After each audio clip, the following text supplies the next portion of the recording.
Tersangka perampok karyawan BRI Link tewas tertembak.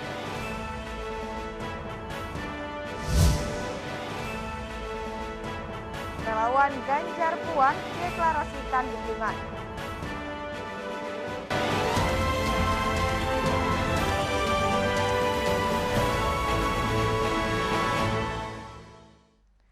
Tabi pun. Selamat pagi pemirsa iNews di Bandar Lampung dan sekitarnya. iNews Lampung kembali hadir ke hadapan Anda selama 30 menit ke depan. Polisi menembak tersangka perampok karyawan agen BRI Link di Lampung Timur. Tersangka tewas meski telah mendapatkan perawatan di rumah sakit. Pemirsa, bersama saya Citra Ramadanti, inilah iNews Lampung selengkapnya.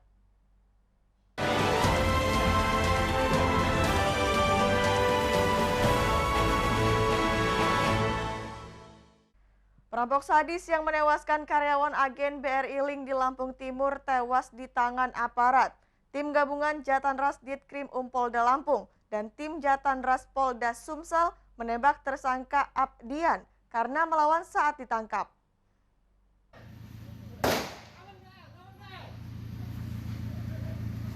Polisi menggerebek tersangka Abdian alias Adrian alias Doni di rumahnya di Ogan Komering Ulu Timur, Sumatera Selatan.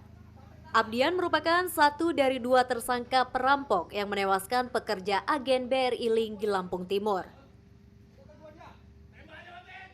Dalam catatan kepolisian, Abdian tercatat sebagai pelarian alias buron, Lembaga Permasyarakatan atau Lapas Kabupaten Kendal, Jawa Tengah. Ia melarikan diri dari Lapas Kendal pada Maret 2021 lalu dan masuk daftar pencarian orang. Tersangka Abdian tewas setelah dirawat di Rumah Sakit Ogan Komering Ulu Timur.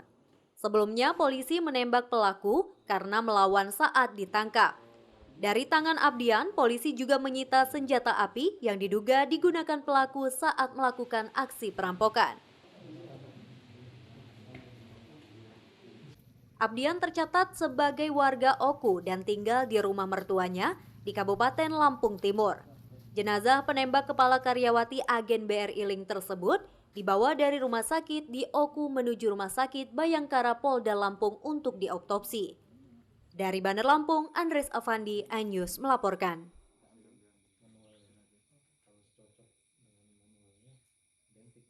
Sebelumnya tersangka perampok menembak mati seorang pekerja agen BRI Link di Lampung Timur.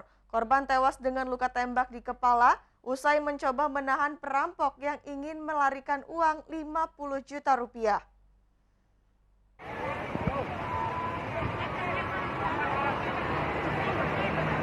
Perampok menembak karyawati Briling Leli Agustin. Perempuan 20 tahun ini tewas dengan luka tembak di kepala di depan kios milik Tri Lestari di Desa Tambah Subur, Waibungur, Lampung Timur. Sementara perampok yang beraksi seorang diri kabur dengan mengendarai sepeda motor. Dia melarikan uang sebesar 50 juta rupiah. Penuturan warga setempat, pelaku sedang bertransaksi untuk mengambil uang di Briling tempat warga Desa Toto Projo, Kecamatan Waibungur tersebut bekerja. Setelah menerima uang, pelaku melarikan diri. Korban berusaha mengejar namun pelaku menembak kepalanya hingga meninggal dunia di lokasi kejadian. Posisi di rumah. Lagi teduh di rumah. Kalau di rumah saya maling-maling, saya keluar lah. Sekitaran banyak orang nggak Pak sebetulnya? Sekitar belum, sepi, memang sepi. Sepi ya? Oh, jadi maling-maling baru orang pada keluar. Jadi dia posisi teriak maling itu orang itu udah naik motor? Udah di motor. Udah di motor posisi jalan? Enggak jalan, udah maling-maling enggak jalan karena motor di ini di gandoli terus miring. Itu. Terus ditembak. Yang ditembak itu apanya, Pak? Kepalanya. Kepalanya ya. Berapa kali? Satu kali. Sekitar pukul berapa itu? Kayaknya jam 5.15-an. 5.15-an. Arahnya kemana Pak tusan orang itu? Arahnya ke mana ya? Arah Sukadana ya? Anggota Polres Lampung Timur dan Polsek Waibungur telah turun ke lokasi untuk melakukan olah tempat kejadian perkara. Polisi kini masih mengidentifikasi dan memburu pelaku. Dari Lampung Timur, Andres Afandi, iNews melaporkan.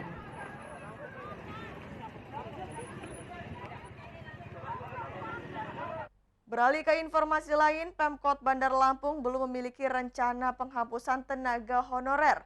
Saat ini Pemkot akan mengajukan tenaga honorer menjadi pegawai pemerintah dengan perjanjian kerja yang akan dilakukan secara bertahap.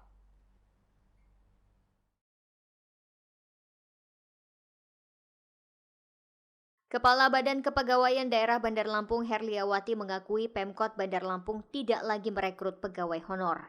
Sebagai gantinya, Pemkot akan mengajukan perekrutan pegawai pemerintah dengan perjanjian kerja. Pemkot juga masih mencari solusi standar mengenai penerimaan tenaga honorer menjadi PNS, sebab dalam pengangkatan tersebut, tenaga honor minimal mengenyam pendidikan sarjana.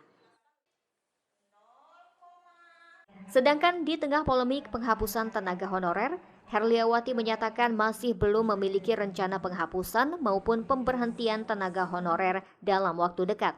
Sebab Pemkot masih membutuhkan tenaga honorer untuk menjalankan roda pemerintahan. Saat seperti itu kita golongan 1 hanya tinggal beberapa orang saja. Golongan 1 mungkin ada sekitar 30 orang saja. Sedangkan pekerjaannya banyak. Contohnya di BPBD, di Dinas Kebakaran, di Dinas Perhubungan, di Dinas Lingkungan Hidup. Itu kan masih membutuhkan yang namanya tukang sapu, yang namanya kenek, yang namanya supir, yang namanya petugas kebakaran itu. Nah, itu kita masih membutuhkan itu. Tentu tidak semena-mena kita harus memberhentikannya karena kita memang sangat masih membutuhkan tenaga tersebut. Saat ini pemerintah Kota Bandar Lampung memiliki sekitar 5.000 tenaga honorer.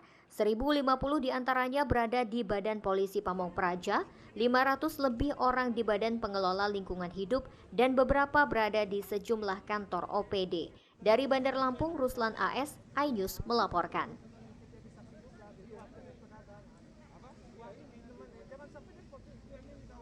Pemkot Bandar Lampung tidak mengizinkan minimarket untuk menambah gerai selain di jalan protokol. Kebijakan tersebut untuk mendukung ekonomi pasar tradisional dan juga warung kelontong.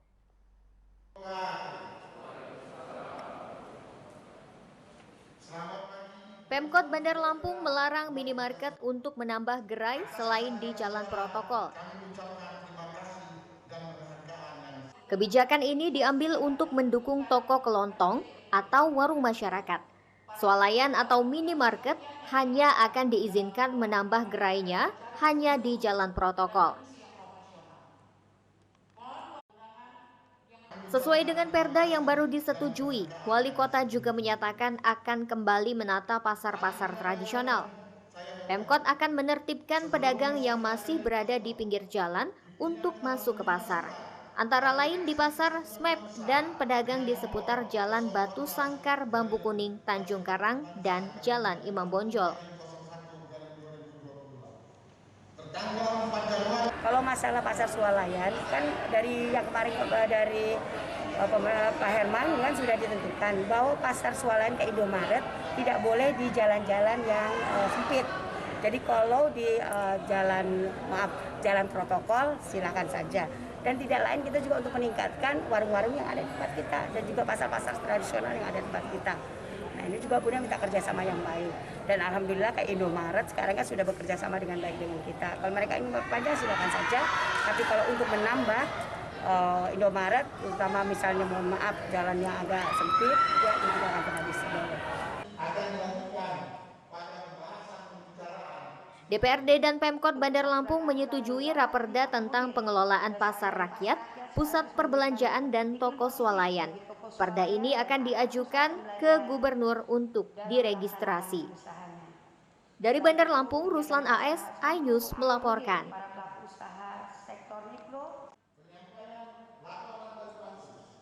Pemirsa, setelah jeda pariwara berikut, kami kembali dengan liputan tentang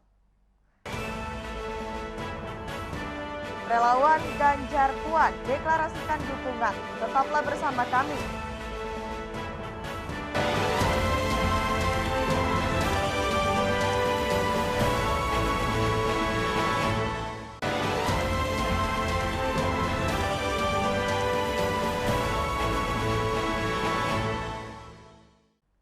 Pemirsa, Anda masih menyaksikan iNews Lampung. Kelompok relawan yang tergabung dalam Laskar Ganjar Puan Lampung menyatakan dukungan kepada Ganjar Pranowo Puan Maharani sebagai pasangan calon presiden dan wakil presiden pada pemilu 2024 mendatang.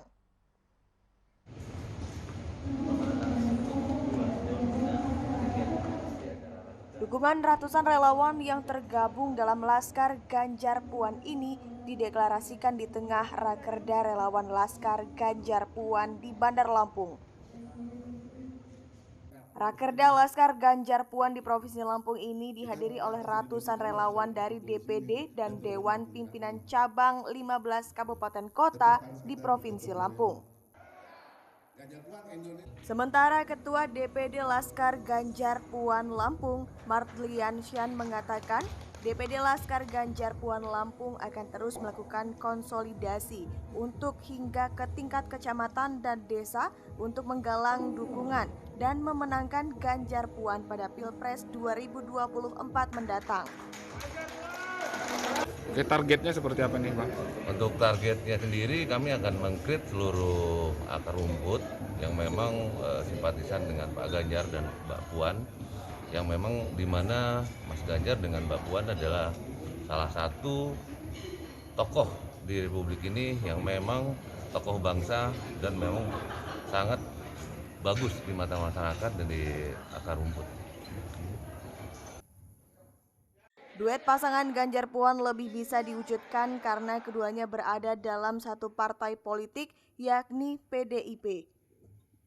Syarat untuk dapat mencalonkan presiden presidensial threshold adalah 115 kursi di DPR RI. Saat ini hanya PDI Perjuangan saja yang sudah memiliki syarat lebih dari cukup untuk mencalonkan sendiri capres-cawapres karena memiliki 128 kursi di DPR RI. Dari Bandar Lampung, Andres Avandi, iNews melaporkan.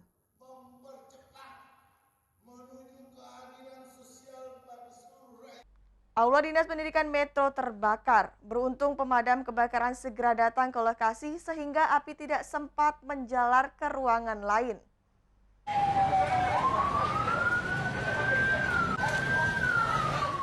Aula Dinas Pendidikan Kota Metro Lampung terbakar. Api yang diduga akibat konsleting listrik berasal dari plafon aula.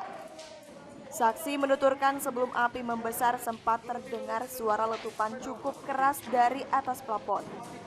Di sekitar setengah dua ya kayaknya ya, setengah dua itu ada bunyi letupan gede, kayak ledakan gede gitu dari atas. Ya udah terus hitam aja ruangan kabut gitu aja. Sementara Kepala Dinas Pendidikan Kota Metro, Wandi mengatakan pihaknya belum memastikan besarnya kerugian akibat kejadian ini. Itu kerugian, tetapi nilainya belum kami ketahui. Nanti akan kami hitung secara pasti berapa nilai kerugian tersebut. Yang pasti plafon, kemudian AC standing 1. Tidak ada korban jiwa dalam kebakaran ini, namun kerusakan akibat api di aula tersebut mencapai 60%. BPBD setempat menerjunkan 2 damkar dengan 14 anggota dan butuh waktu 15 menit. Si jago merah berhasil dipadamkan. Dari Metro Lampung, Joko Dodipra, iNews melaporkan.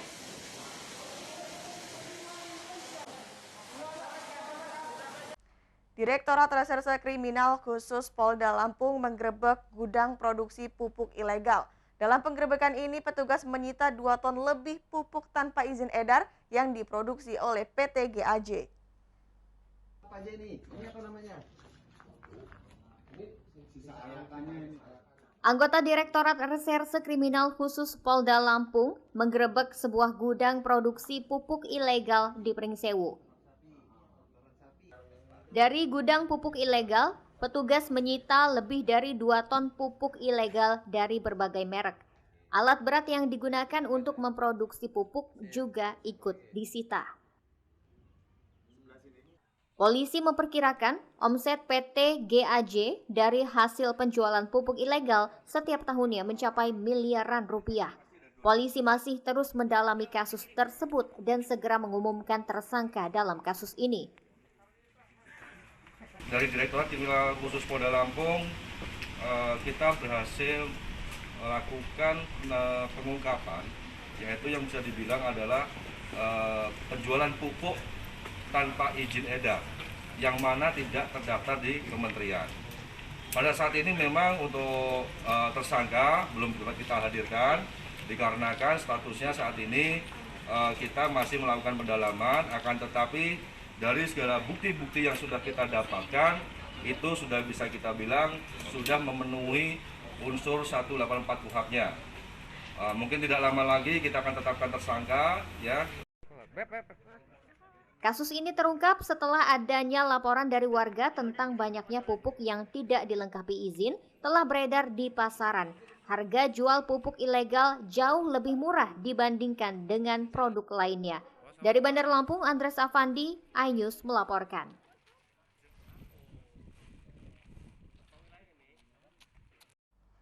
Menjelang perayaan Imlek tahun 2022, TNI Polri dari Kodim 0410 Kota Bandar Lampung dan Polresta Bandar Lampung melakukan kegiatan bersih-bersih Vihara Bodhisattva. Bersih-bersih vihara bertujuan untuk mempererat silaturahmi antar pemeluk agama. 1, 2, 3. Puluhan anggota TNI Polri dari Kodim 0410 Kota Bandar Lampung dan Polresta Bandar Lampung membersihkan Vihara Bodhisattva di Teluk Betung Selatan.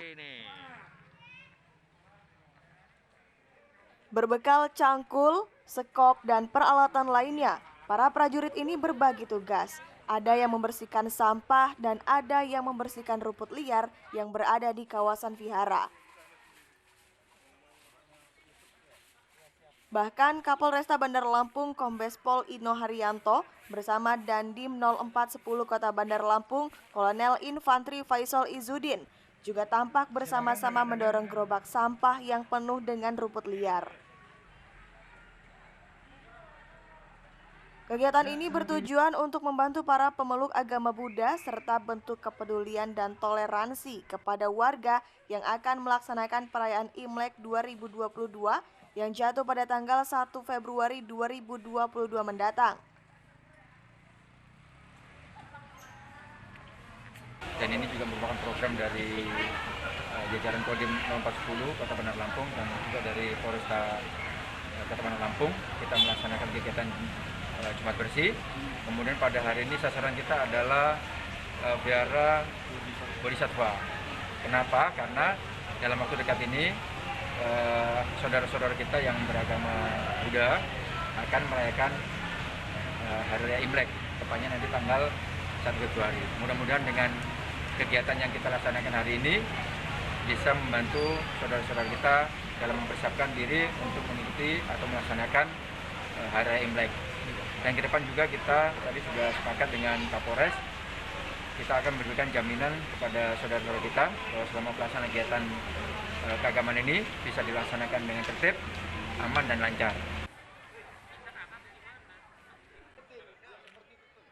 Dalam perayaan Imlek 2022 juga diharapkan agar para jemaat yang merayakan untuk tetap mematuhi protokol kesehatan, mengingat varian Omikron terus meningkat. Dari Bandar Lampung, Ruslan AS, iNews melaporkan.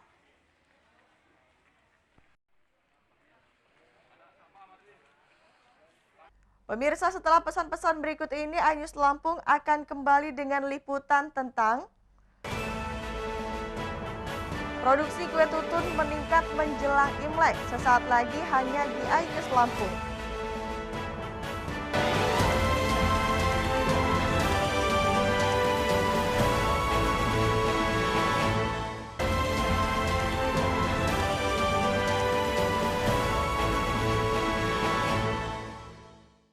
Setelah sempat terdampak pandemi COVID-19 jelang Imlek 2022, pembuat kue tutun atau kue keranjang di Bandar Lampung mulai bergairah. Pada tahun ini produksi kue tutun meningkat 65% seiring dengan meningkatnya pesanan. Pemirsa, laporan tersebut mengakhiri iNews Lampung hari ini. Mewakili kru yang bertugas hari ini, saya Citra Ramadanti undur diri. Bersama kita cegah penularan COVID-19 dengan mematuhi protokol kesehatan. Terima kasih dan sampai jumpa.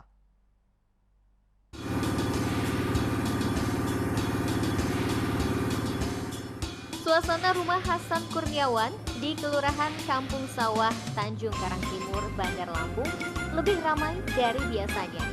Aktivitas pembuatan kue tutun mulai terlihat di rumah produksi kue tutun tersebut. Pria 54 tahun ini mulai memproduksi kue keranjang untuk memenuhi pesanan perayaan Imlek 2022.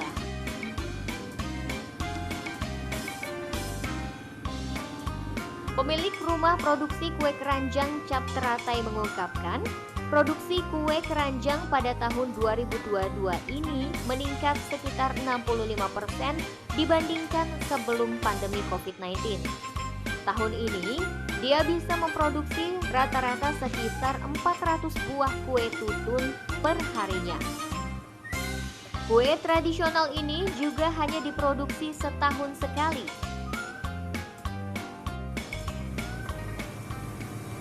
Kita dapat produksi kue tutun atau yang umum bilang kue keranjang gitu prosesnya. Ya, kue ini kan kue khas Imlek yang dibuat setahun sekali.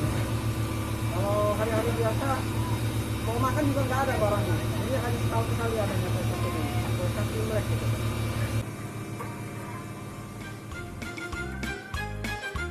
Proses pembuatan kue tutun cukup sederhana.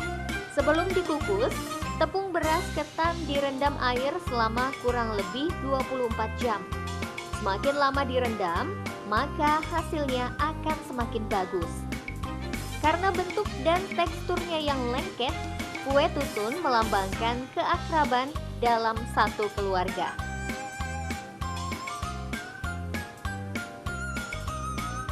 Jumlah produksi harian kue keranjang tersebut sebagian besar sudah dipesan lebih dulu oleh pelanggan. Selain dapat dibeli satuan, Hasan juga menyediakan kue tutun untuk dijual kembali oleh pengecer. Kue keranjang buatan Hasan ini dapat ditemukan di sejumlah minimarket dan supermarket di Bandar Lampung.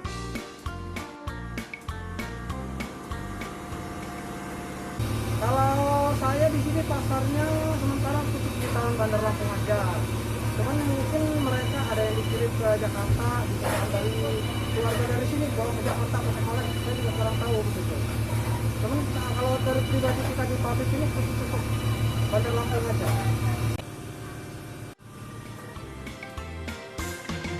Satu buah kue tutun dengan berat 1 kg biasa dijual dengan harga Rp25.000. Untuk tahun ini, harga kue tutun yang dibuat dari berbagai macam olahan tepung beras ketan, gula merah, dan gula pasir tersebut sedikit mengalami kenaikan untuk menyesuaikan harga bahan baku yang naik. Sebelumnya, harga kue tutun sebesar Rp24.000 untuk ukuran 1 kg.